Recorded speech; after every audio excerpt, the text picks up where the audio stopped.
class. But welcome today. So we're in our day 2 on the Nuat Thai and Northern Method. And we practiced the OmNamo yesterday, and I talked about it for a little bit. And I want to talk about the meaning of the words a little bit today. So by now everyone should have read through this easily several times, so the words should seem somewhat familiar. But first, just from the Pali language translation, OmNamoShivago silasa Aachan kaluniko sipasatanam osata tipamantan papaso surya jantan gomalapato bakasesi wantami bantida sumedhaso aloka sumanahomi, and we usually read that 3 times.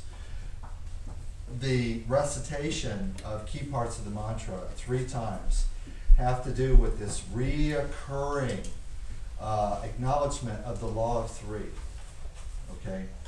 And sometimes when we hear things like, well, you know, it's 3 acknowledgements. First one's for the Buddha, second one's for the Dhamma, and the third one is for the Sangha. Okay? And Dhamma in Thai is the same word as Dharma in Sanskrit. So you may have heard Dharma. It's not just my southern accent. It's actually, the difference is in the Pali language. It's Dhamma, and in Sanskrit it's Dharma. And so you're going to hear some similar words. Om is Om, though. That's kind of interesting.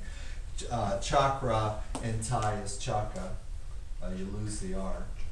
That's the only difference. Nadi is Sen. That sounds different, but they're spelled the same in Pali. You know, so it's a dialect difference in the words there. But we do this 3 times. Buddha, Dhamma, and Sangha is the most common reason. You can sometimes people say it's also for the capital T, the 3 teachers. Okay, and who are the 3 teachers? One way could be ultimately your teacher's teacher is the first one, your current teacher is the second one, and your future teacher is the third one. And so we acknowledge 3 teachers, just like we might acknowledge 3 Buddhas. Who are the 3 Buddhas? The original Buddha, if there was such a thing, what Buddha exists in the world today, and the future Buddha, because there's always been Buddhas, there always will be Buddhas. So if we don't happen to be having that Buddha experience right at this moment, that's okay, just wait a minute, and then the next one will come. And that's because that's the way it's always been. And when we acknowledge that, it kind of hooks us up in the sense of kind of a universal continuity of the nonlinear quality of past, present, and future. And also the nonlinear quality of the teaching. That there's no teachings from the past, there's no ancient teachings, there's just the teachings. Because they're still here now, and we're still having the same conversation that soulful souls just like us have been having from time immemorial. As long as there's been people in the world, as far back as back goes, people have been sitting around the campfire and in their comfy place, sitting around the campfire having the conversations essentially about the same topics that we're having right now. As long as people have been in the world, as far back as back goes, they're doing it now. And guess what? As long as there are people who are cognitive and who have questions and challenges of life, and who are interested and have curiosity and intelligence and the capacity to wrestle with different parts of life, these conversations are going to continue. It's never going to end. So sometimes I know even I might from time to time say, you know, I don't want to be the first generation to drop the ball, you know, and I'm talking about literally my position in the lineage of having worked in with specific flesh and blood teachers trying to pass on their teachings. But in the bigger sense, I understand that that's actually not possible. It's not up to one person to not drop the ball, or to even to one school. I'm sure there's information and lineage and tradition that's been lost because of war and mayhem and just plain willfulness, you know, personality. Like, I'll show you, I'll just blow up the school, and that'll be that, you know, Mr. Pass It On. I'm sure that's happened. You know, it's whole cities have been destroyed. I mean, if you were in Dresden in the Second World War, if you read about the firebombing, the U.S. allies surrounded the city and started with napalm bombing and incendiary phosphorus bombing with something, I think 3,000 B-52s. Started on the perimeter of the city, started fires in a ring around the city, and then moved into the heart of the city, so there was no way out and nowhere to run. And they burned a city the size of Atlanta, Georgia, to the ground. Okay, I'm sure Dresden was known in Germany. You know, Germany was the bad guys, so I guess that's you know, we're not really supposed to think like this, but Dresden was known as a center of great art and great philosophy and great psychiatry, as psychology rather. It was one of the most artistically centered and focused and artistic cities in the whole country of Germany. And we chose to make an example, and so that was the first example of wholesale civilian bombing by a major superpower, was the United States attacking Dresden. And Howard Zinn, who's a very famous American historian, The People's History of the United States, if you haven't read it, it must be on your to-do list of reading. If you think you know anything about American history at all, I want to say until you've read Howard Zinn, you don't know anything. I'm just saying, okay? What is it called again? The People's History of the United States. But Howard Zinn was actually one of those bombers. And the reason why he became a lifelong activist and a historian was because of what he saw looking through his bomb sight. And then what he learned over the years after that, what had actually happened to the people of that city, and as he tried to reconcile, why did we firebomb a civilian city the size of Atlanta, Georgia, and burn it to the ground? And what did that mean for the world, what was lost, right? So when I think about OmNamo, I think about lineage, and I think about the potentials at every step for our lineage, which has come to us from saintly fathers, Shivago, and ultimately from the Buddha, to our present hands. How many opportunities were there for this to be lost? How many opportunities through war and mishap and personality and ego and just all the reasons why people just forget to pay attention.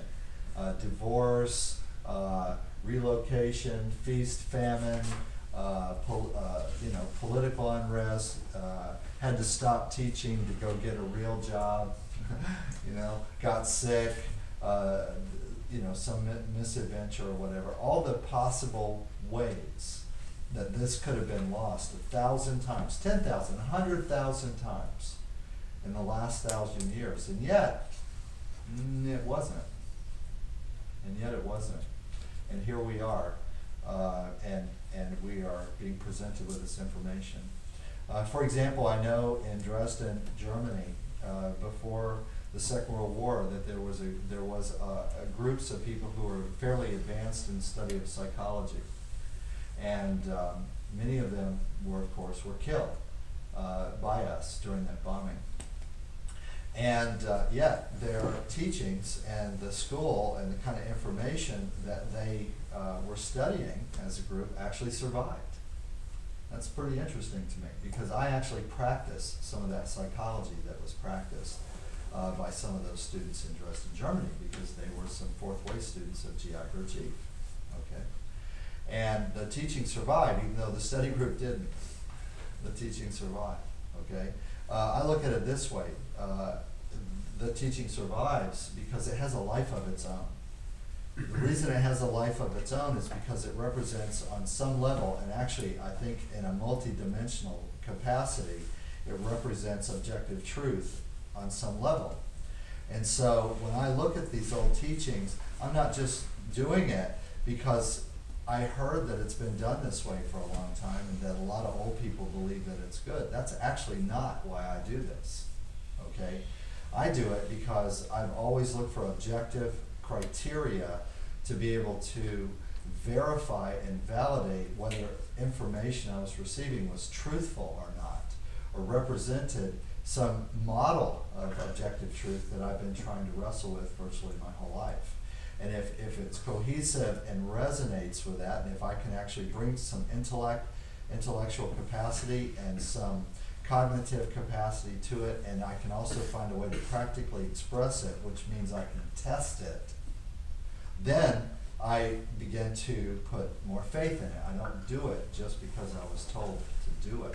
In fact, I'm the original bad boy kid in school and whatnot, who I was backward boy. Then I became backward man, and then I became backward shaman. And I've always been in my life the kid who, if the teacher said you have to sit down, then I'd stand up. If the teacher said you had to be still, I'd throw something. If the teacher said you had to stop that, I'd say, make me. And I was that kid in school. And I paid for it dearly. And guess what? It didn't matter. I didn't change my behavior until I had a rational reason to do so. And if you told me not to, the reason I grew my hair down to my waist was because everyone told me I had to get a haircut. So he said, oh, okay, well then I'm never going to cut my hair again for 25 years. Fine, settled. Okay. You know?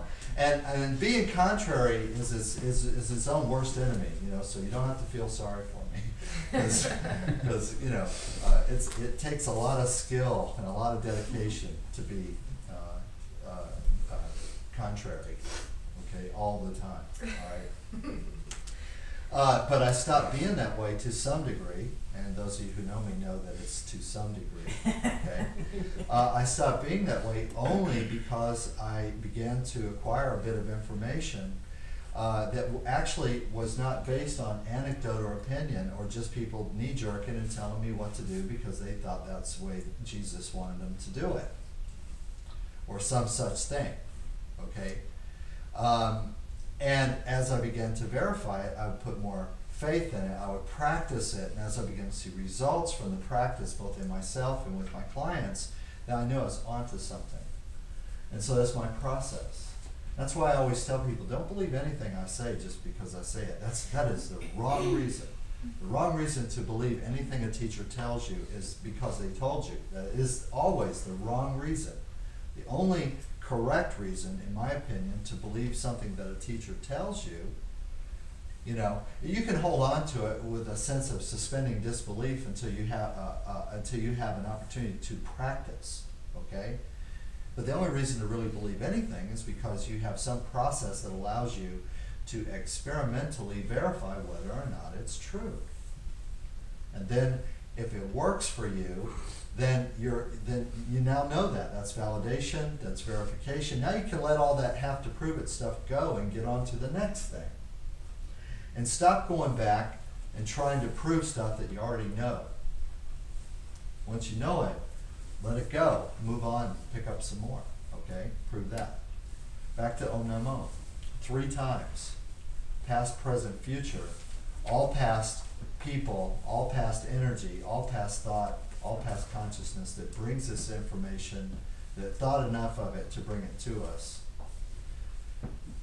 All of the current consciousness, the global mind, the non-local mind, the sense of universal connectedness and consciousness that actually supports this kind of work and this kind of information being present in the world today, and the future that's pulling us toward it, the future that our consciousness has already leaped forward into and is now reaching back to us from, to bring us into the place that we imagine, to the understanding that we now imagine is possible for us, but our future self knows is a fact and has time traveled back to us to give us the heads up.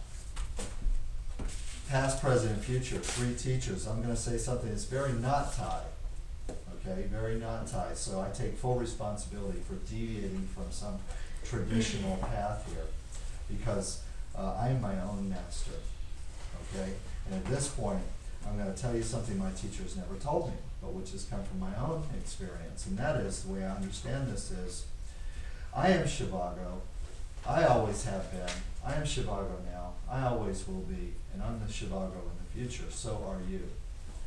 You are your own savior. You are your own Buddha. You are your own master. You are your own avatar. There never was one better than you. There never was one more talented or capable than you. There never was. There is not now. There never will be. And if you disagree with me, or if you don't understand it, if you don't get it, that's your own choosing. So for some reason, you've voluntarily assumed the blinders which deny you access to your own consciousness, and part of my job is just simply to remind you why you're here, okay? You bring yourself up. There's only one soul, and no one can help you make it better. No one can make it better than you can, all right? If there is a past, like if we actually believe that there's some sense to this whole, and I want to call it theory of past, present, and future, because you know it's a theory, right? It's a theory until we can prove it, right? And unfortunately, at the highest levels of physics, they're chasing their tail right now, all in a frenzy, because they, in their experimental process, they're not actually able to prove the separation of past, present, and future. That in fact what they're proving is there's just one eternal present moment. There's just now. And that in fact the idea of past, present, and future is nothing more than an illusion based on perspective and limitation of perception, which may have some dimensionality to it. So there may be some idea of how many dimensions your consciousness is working in any given moment determines your perception of past, present, and future. Because with a little bit of a shift of perspective, there's no such thing. And Einstein was the first modern physicist to say this, and of course people like Stephen Hawking and others have come back and have re-postulated this, and there's now a new group of younger physicists working with the old guys who are saying, you know, we may have it all wrong, and there's good reason for it. You know, the reason, because we're limited by these five senses, and because apparently if we could actually see the universe the way it was, of course, we would go instantly and completely insane, because we're not ready for that. And so perhaps that's why we've limited our consciousness. So sometimes I say the three teachers are, instead of Buddha, Dhamma, and Sangha, because I don't want to have the religious sort of connotation about it.